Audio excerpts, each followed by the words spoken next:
नमस्कार दोस्तों, मैं आपको लेकर चलता हूँ एक ऐसे केस की तरफ जो सिर्फ एक लड़की की मौत की कहानी नहीं बल्कि हमारे सिस्टम के असली चेहरे को उजागर करता है। यह केस है उत्तर प्रदेश के कन्नौज जिले के ठठिया कस्बे का। यहाँ रहने वाली 20 साल की प्रीति वर्मा बाय नेचर एक हंसमुख और पढ़ाई लिखाई में तेज लड़की थी। प्रीति का सपना था कि वह आगे चलकर सरकारी टीचर बने और अपने माता पिता और अपने परिवार का नाम रोशन करे। दोस्तों, पर उसे क्या पता था कि उसकी ज़िंदगी का आखिरी सफ़र इतना दर्दनाक होगा कि सुनकर किसी का भी दिल कांप जाए। दोस्तों, 5 जून 2024 की सुबह प्रीति रोज़ की तरह घर से अपनी कोचिंग क्लास के लिए निकलती है। वह अक्सर अपनी सहेलियों के साथ जाती थी, लेकिन उस दिन अकेली गई हुई थी।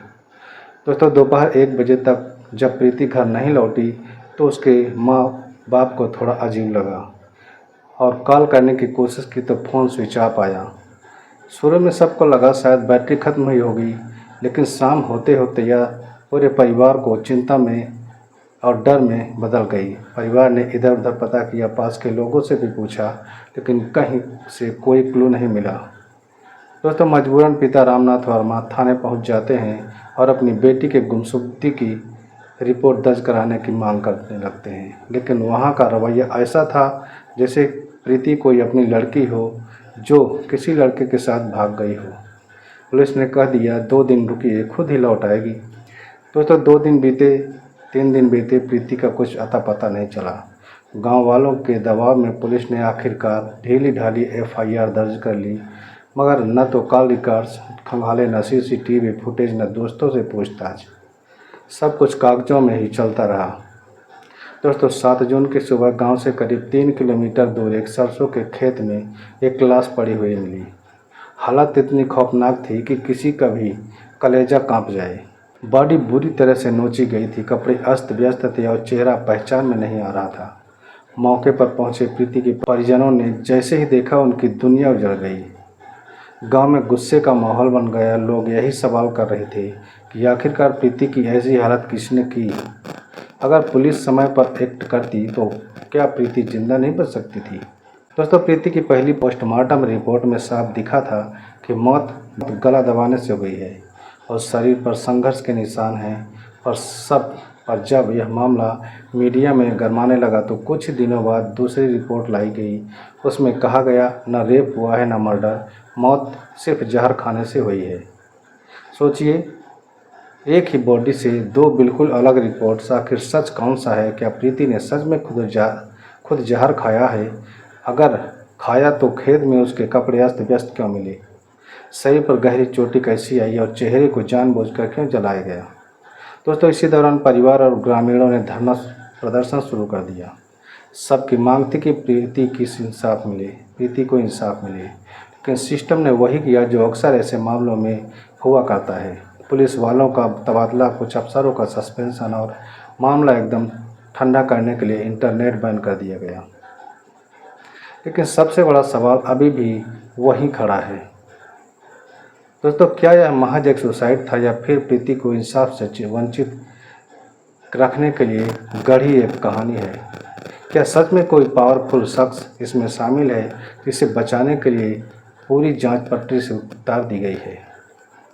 दोस्तों, यह केस सिर्फ एक प्रीति की मौत की कहानी नहीं है, बल्कि यह हमारे सिस्टम की है वो हकीकत है जिसमें एक आम इंसान की आवाज़ दबा दी जाती है और इंसान कागजों में दफन हो जाता है। जैसा कि मैंने बताया, पहली रिपोर्ट में क्लियर लिखा गया था कि डेथ बाय मैनुअल स्ट्रैंगुलेशन, यानी गला दबाकर हत्या। इसके अलावा रिपोर्ट में यह भी मेंशन था कि बॉडी पर स्क्रैचेज और चोटों के निशान हैं जो साफ साफ स्ट्रगल यानी कि संघर्ष की ओर इशारा करते हैं। लेकिन आश्चर्य की बात ये रही कि जब यह केस मीडिया में हाईलाइट हुआ और लोगों का गुस्सा बढ़ने लगा तो 48 घंटे के अंदर दूसरी रिपोर्ट सामने आई और उसमें लिखा गया था कि बॉडी में ऑर्गेनोफॉस्फोरस, एक कीटनाशक के अंश मिले हैं जिससे जहर खाने की संभावना है और कोई रेप या मर्डर नहीं है। दोस्तों, अब ज़रा सोचिए, अगर मौत जहर खाने से हुई तो गले और शरीर पर संघर्ष के निशान क्यों थे? अगर लड़की ने खुद जहर खाया तो खेत में कपड़े अस्त व्यस्त क्यों मिले, और सबसे बड़ा सवाल, चेहरे को इतनी बुरी तरह से जलाने की कोशिश क्यों की गई थी। ये बातें साफ इशारा करती हैं कि कहीं ना कहीं सच्चाई को दबाने की कोशिश हो रही थी। अब आते हैं गवाहों और पुलिस की लीपापोती पर। दोस्तों, प्रीति को आखिरी बार 5 जून को कस्बे के बस स्टैंड पर देखा गया था। वहां मौजूद दुकानदार ने बयान दिया कि एक सफ़ेद रंग की कार से 2 लोग उतरते हैं और प्रीति से कुछ बात करने लगते हैं। थोड़ी बहस के बाद उन्होंने ज़बरदस्ती प्रीति को कार में बैठा लिया। लेकिन अजीब ये है कि पुलिस ने इस शख्स का बयान दर्ज ही नहीं किया। अलावा खेत के पास शराब की बोतलें और टायर के निशान भी पाए गए हैं, पर पुलिस ने उनका फोरेंसिक टेस्ट कराना जरूरी नहीं समझा।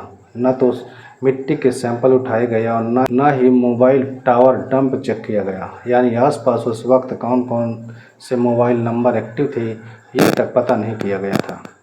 प्रीति का मोबाइल फ़ोन भी आज तक गायब है। पुलिस ने उसकी कॉल डिटेल्स तक ट्रेस नहीं की, जबकि यही सबसे बेसिक और सबसे पहला स्टेप होना चाहिए था। अब सोचने वाली बात यह है कि पुलिस इतनी लापरवाह क्यों रही। क्या ये सचमुच सिर्फ लापरवाही थी या जानबूझकर केस को दूसरी दिशा में ले जाने की कोशिश की गई थी। गांव के लोगों और परिवार का मानना है कि प्रीति की मौत के पीछे पावरफुल इंसान का हाथ है, शायद ऐसा कोई जो कॉलेज या पॉलिटिक्स से जुड़ा हुआ है। इसी वजह से केस का नैरेटिव बदला गया है, पहले मर्डर फिर तो सबसे ज़्यादा शॉकिंग बात यह रही, प्रीति की विसरा रिपोर्ट भी पूरी तरह कंडक्टरी निकली। भिवानी वाले केस की तरह यहाँ भी आधे अधूरे ऑर्गन भेजे गए थे और जो रिपोर्ट आई उसमें लिखा था कि जहर खाने की संभावना है। दोस्तों ध्यान दीजिए, संभावना मतलब कोई क्लियर कन्फर्मेशन नहीं। फिर भी पुलिस ने उसी लाइन को पकड़ लिया और केस को सुसाइड की थ्योरी पर क्लोज करने की तैयारी भी कर दी। दोस्तों, इन चीज़ों को देखकर एक ही सवाल दिमाग में बार बार आता है कि क्या यह सचमुच प्रीति का सुसाइड था या फिर एक सुनियोजित मर्डर था जिसे सुसाइड की शक्ल देकर दबाने की कोशिश की जा रही है। क्योंकि जो भी एविडेंस थे, बॉडी की हालत, कपड़ों की पोजीशन, गवाहों के बयान, खेत से मिले सुराग, सब कुछ मर्डर की ओर इशारा करते हैं। लेकिन पुलिस और रिपोर्ट्स का कहना है न मर्डर न रेप, बस सुसाइड। दोस्तों, प्रीति केस की दूसरी और कंडक्टरी रिपोर्ट ने पूरे जिले में आग लगा दी थी। गांव वाले छात्र छात्राएं और सामाजिक संगठन सड़कों पर उतर आए थे। नारे लग रहे थे कि प्रीति को इंसाफ दो, प्रीति को इंसाफ दो और कातिलों को फांसी दो, कातिलों को फांसी दो।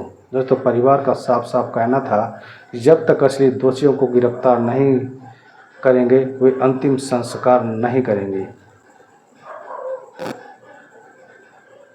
दोस्तों, धरना कई दिनों तक चलता रहा। मीडिया ने भी इस केस को हाईलाइट किया। सोशल मीडिया पर भी जस्टिस फॉर प्रीति ट्रेंड करने लगा था। दबाव इतना बढ़ गया था कि प्रशासन को मजबूरी हाई लेवल जांच का ऐलान करना पड़ा।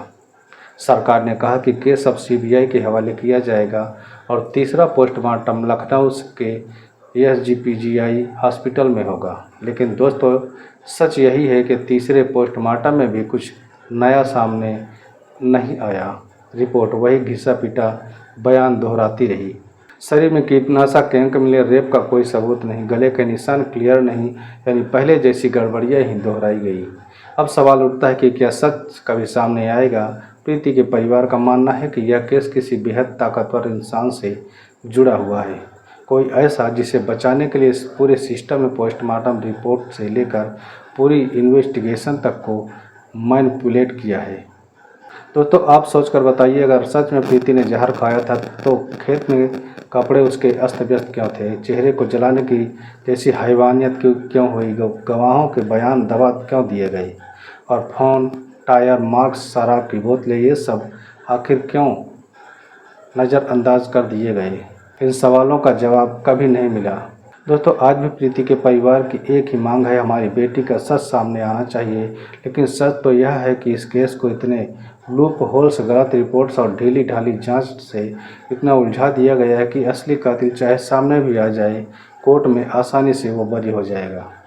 यानी यह केस सिर्फ प्रीति की मौत की कहानी नहीं है, बल्कि यह उन हजारों केसों का आईना है जहां अपराधी ताकतवर होने की वजह से बच निकलते हैं और पीड़ित परिवार जिंदगी भर इंसाफ का इंतज़ार कर रहा होता है। तो दोस्तों यही है प्रीति केस की सच्चाई। एक लड़की जिसकी मौत ने ढेरों सवाल खड़े कर दिए, लेकिन जिन सवालों के जवाब शायद कभी नहीं मिलेंगे। दोस्तों हर केस में हमें सजग रहने की सीख देता है कि हमें यह समझना चाहिए कि हमारी बेटी और बहनों की सुरक्षा सिर्फ सिस्टम पर नहीं छोड़ी जा सकती। परिवार, समाज और प्रशासन तीनों को बराबर बराबर जिम्मेदारी निभानी होगी।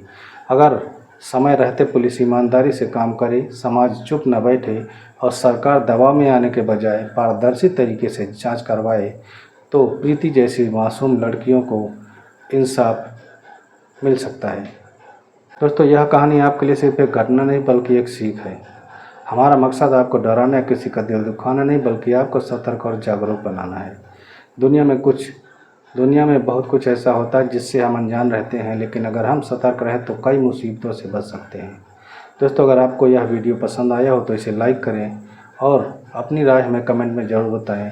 और अभी तक अगर आपने हमारे चैनल को सब्सक्राइब नहीं किया है तो वीडियो को लाइक कर दीजिए और चैनल को सब्सक्राइब कर दीजिए। मिलते हैं अगली नई कहानी के साथ, तब तक अपना और अपनों का ख्याल रखें। तब के लिए धन्यवाद।